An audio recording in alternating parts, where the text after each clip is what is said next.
Hey guys, True Grit Scott Bulletproof Saws. I'm out jacking around today, kind of really just messing around, and I figured I'd video a little bit.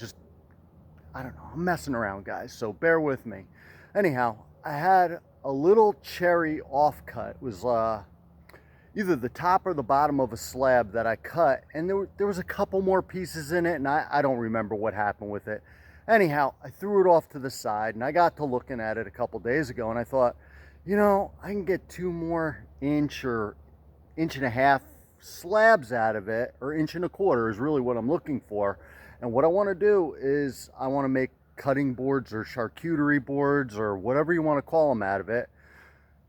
Easter, I have, you know, cheese, crackers, super sod, all this kind of stuff, and I have nothing to put it on. I think, you know, I got more slabs than anybody I know, and I don't even have any kind of charcuterie board to put something on. So I'm like, whatever. So let me look around, let me see what I could dig up, and I'll make a couple different cutting boards. The other thing is, I have cutting boards that are this big that I do deer quarters on all the time. So they're giant. So if I'm cooking a couple steaks, I'm breaking out a cutting board this big, doesn't fit in the sink, is a pain in my ass. So I could use a smaller cutting board. So I want to cut this. Now the saw I'm using, I just actually rebuilt. I had a problem. Some metal ran through it. Don't know where the metal came from, and I'm real suspicious about that. So I rebuilt it. It's a Highway Titan nickel big bore. I want to tune it down. It has 3 starts run through it as far as fuel goes, so it doesn't have a lot going through it. And I'm milling. I'll show you what I'm doing. I got this little piece of cherry here. It's nothing. It's, I don't know, if my hand's 15, 16 inches wide, maybe a little bit more at the other end of it. I'm throwing my first cut rail on it because I use those all the time, and this, instead of the ladder, this is my one for narrow boards. And if you look, this is just like 80-20 aluminum rails, but this is probably 80-30. It might be a little bit bigger because the cheaper ones flex too much. And to be honest with you, I prefer a ladder to this. I'll only use this on smaller logs if I'm doing something. I don't know what else to tell you about it. It's heavier metal. It's nicer than the cheap ones, but whatever. The other thing I'm going to try out today is I got these clamps, and I'm going to try that out on one side, see if it shakes loose. You could get these kind of clamps for 10 bucks off of Amazon. I think it was 10 or 12 bucks for 2 of them. I only put it on the one side just because I didn't have time to put it on the other side.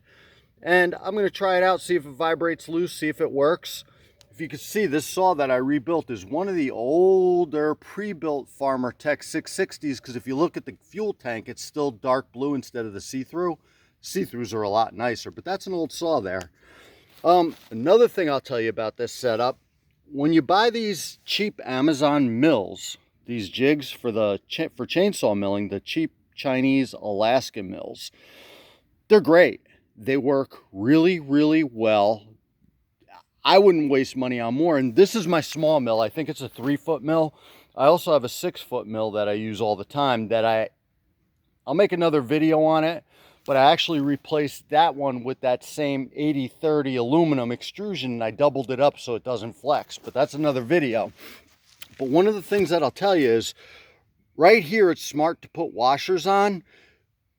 Depending on how you tighten these, and I use a Milwaukee ratchet, battery operated ratchet a lot, so maybe once in a while I might accidentally go too tight.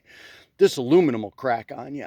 So if you can, sneak some washers in there, and it gives it a little bit of protection. It seems like it helps from that nut. It's actually a coupler. Those couplers that we're using as nuts can break that aluminum, and the washers give it a little bit of protection.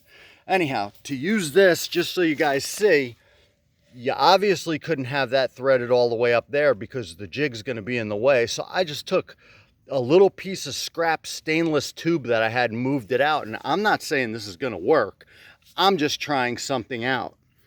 Just a quick video, guys, just to show you some of the stuff I'm doing. I'm not going to punish you with me milling with a saw that's tuned fat on a you know, 16, 18, 19 inch piece of cherry. Yeah, maybe that's 19 at that end that I'm going to get 2 cuts out of.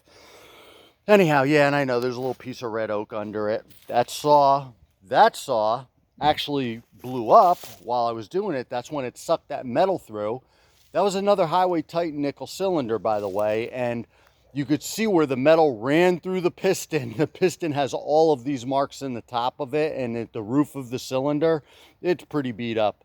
Anyhow, just a quick video to show you my new clamp thing that I'm testing out. I'll let you know how that goes in another video.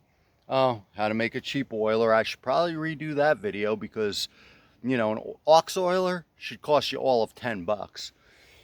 Anyhow, guys, True Grit's got bulletproof saws. I'm bored today, so I'm just jacking around. Quick video for fun. Anyhow, thanks for watching, guys. Stay safe.